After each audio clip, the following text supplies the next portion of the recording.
Hi, welcome to Advanced Solutions Summer Reader Training Session. Today's session is going to cover Managing Summer Reader as a Staff Member, Class 201. In today's session, we will be learning about the following: understanding Patron View, staff-side managed programs, managing patron registration, managing patron information, managing reviews and comments, and then we'll have time for question and answer.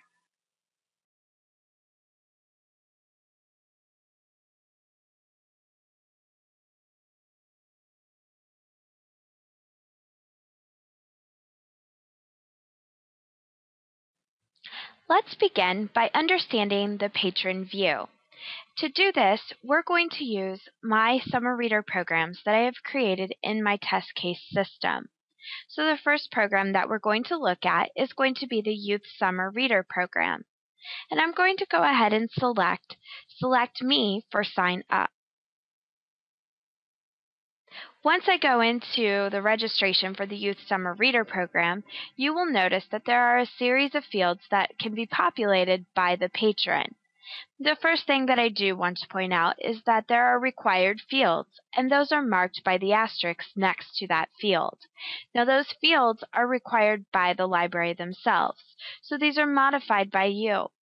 You can also require or add additional fields as you see fit, and we're going to talk about some of those custom fields or other fields that you would like to have populated. The first field that you see here is going to be selecting the language, and this is just selecting the language default for this particular patron. When they sign into their actual program, if they wanted it to be Spanish, then all the information would transfer to Spanish, and that would be their default when going into their home page. Since I don't have a very good understanding of Spanish, I'm going to go ahead and switch this back to English. Then the next field is to populate the email address. And then I would put in a password. Then I'm going to set up his first name, his last name, and the requirements for this particular program is set by age. So as you see here, I have a drop down for the age selection, as well as this program is designed for kids from ages 6 to 13 as a guide to help me decide how I'm going to populate this field. Now I can put in the birthday and select the grade. The fields that you see below the grade are what we call custom fields. So what I have done when I created this program is I selected school district as one of my fields, school name, teacher, and then I also have what is your favorite color. Now as you can see in this segment, they're all set up as drop-downs. But what I could have done is I could have had, for instance, a yes-no question. Is pink your favorite color? And then there would be a yes-no option for them to select. I could also have had an open text field for these custom fields. So instead of having school district with a drop-down, those fields could be open text where someone would type in the full name. The downside to that is misspellings. You want to make sure that you're getting the correct spelling so that if you're searching your database for anyone who's attending Franklin Township Schools that signed up for this program, they're all going to come into that search. So that's why I've created a drop-down for this. The same for school name and teacher. Now, an example of an open text is right here under primary library. So they would have typed in Franklin Township Library, or they could type in whatever township they're in. Again, I could have created this as a drop-down, but this is a great example of an open text box. The last field on this page is select log type. And this is the case where you can set up your programs to allow two different log types. So maybe this patron wants to log just by books, or maybe they want to log by chapters. However you have it set up, it gives them the option of how they want to do their logging going forward. So what I'm going to do is Heath is going to go ahead and do all of his logging by books.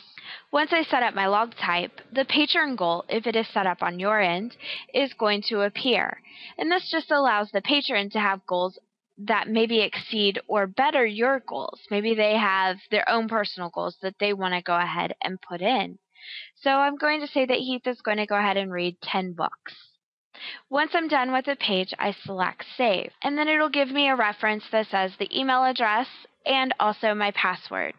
And then once I see that, I can select OK, and it will take me into my home page. Now I do want to show you a couple of other things during the registration, so I'm going to flip over to another one of my programs, do the same process. I'm going to select me for sign up. Once we come into this registration, you will notice that it looks a little different than the one that we were just currently in. This is what we call quick registration, and as you can see, it has the language, first name, last name, patron goal, and then obviously our please check the box if you agree to your child's participation in the program. We'll talk about that field in just a few moments.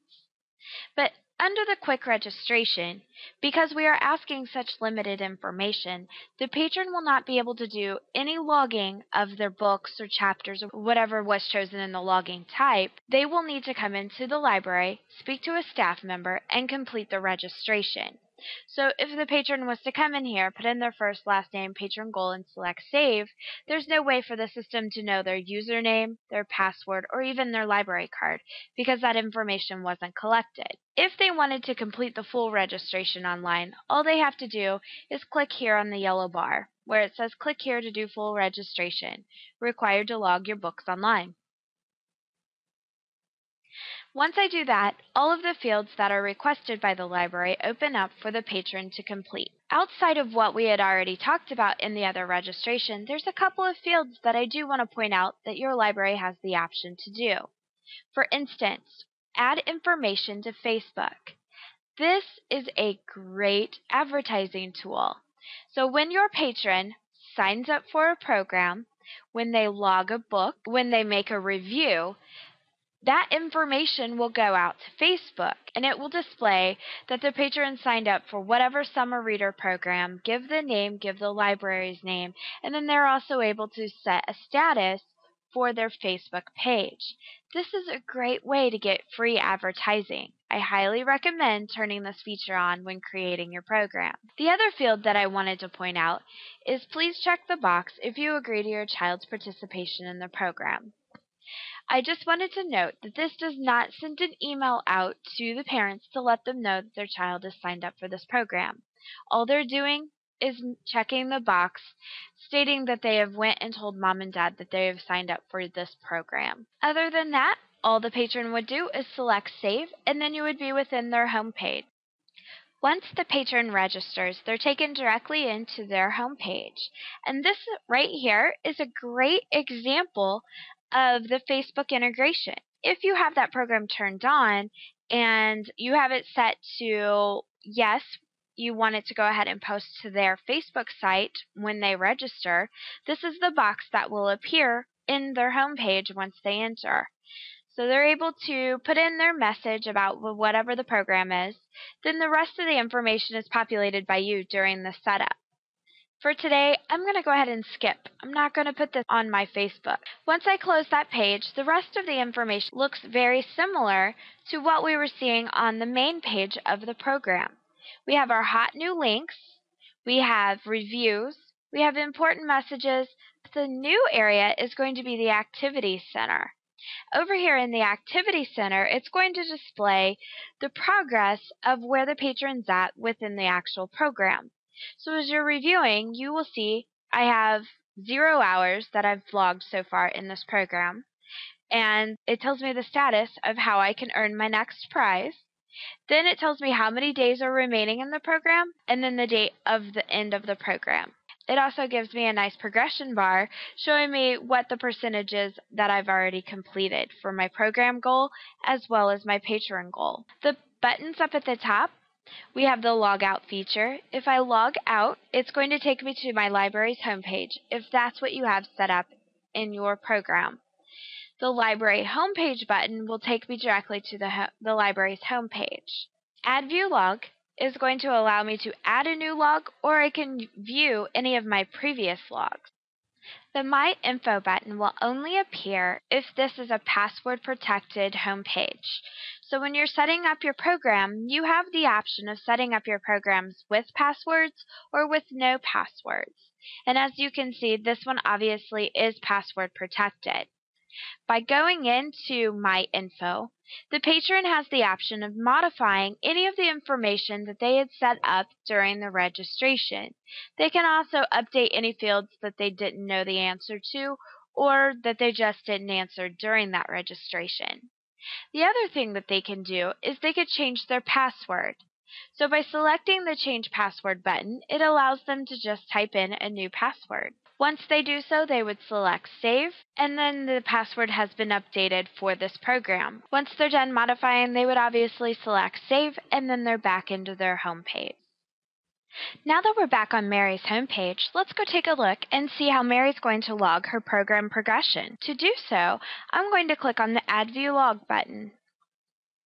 Once I'm within the log, you will see that there are multiple fields that Mary is able to populate to give the library more detail about what she's reading, how many hours that she had read within the week or within the day.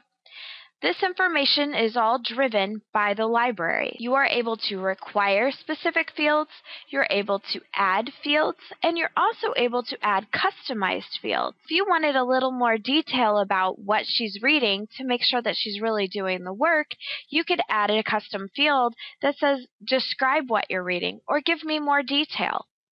For this log, let's say that Mary is going to read 3 hours, and her review is going to be, "This book was great." The title is going to be Green Eggs and Ham, author Dr. Seuss, and the date field that you see here. I find this really important if you're only allowing them to do 1 log per day. So you want to make sure that you include this field and also require it, especially for those procrastinators that we have out there. You know they'll probably do the work during the week and maybe put all their logs in on Friday. I'm going to use the calendar here and just select a date of January 19th. Once I'm finished, I would go ahead and select Save, and because we have the Facebook feature turned on, it's going to ask if I want to go ahead and publish this information to Facebook. But I'm going to go ahead and skip so it doesn't publish to my personal Facebook. Down here at the bottom, we have the log summary. And again, this information that's displayed is completely controlled by the library. So you decide what columns are going to appear. How much information are they going to see? As you can see, we're allowing our patrons to see their hours that they've read, the review, date, logged by, and the log date and time. This is going to help them keep track of how many books they've read, how many hours they've read, how many minutes they have, and whatever log option that you have given them for their logging. Once they're done reviewing this information, they can hit the back button, and it will take them back to their home page. Now, if you noticed, Mary reached her prize level. So up here at the top, it's letting her know that she's reached the prize level to earn 2 prizes. And it's telling you what program it's for. It also will give the progression here in the Activity Center. You have read 7 hours so far. You need to read 2 hours to win another prize. There are 202 days remaining in the program. And then obviously you have your progression toolbar here. The last item that a patron can modify within their Activity Center are the reviews. They're able to submit a review based on the books that they have read. Also, if you have your system set up, they're also able to submit reviews based on other reviews from other patrons within your system. There are 2 ways that you can add a review within our system. One is under the Add View Log, where you can submit the review while also putting in your log. The other way is on your home page. Here, as you can see under Reviews, I have a button called Submit Review within this example. By selecting Submit Review, another page will open up for my patron or myself to go ahead and put in a review. As you can see, the first field that we have is the review, and I've typed in Green Eggs and Ham was a great book. The next field is the title field. Then I have the author. You, as the library, can modify any of these fields, you can require any of these fields, and you can make any adjustments as needed as far as custom fields to this page. For now, I'm just going to go ahead and select Save. And it'll state that my review has been submitted. Once I scroll down and I come back to my review section in my Activity Center, you will see that that review is not out on my home page just yet. The reason is because I have my program set up for mediated reviews, meaning before my reviews from my patrons go out to the public, I want a staff member to review those, just to make sure that I don't have any adults, teenagers, students, anyone making poor judgment in comments. So before it comes out here, we have to go and approve it. And that obviously is on the staff side of the summer reader program, and we'll get to that in just a few moments.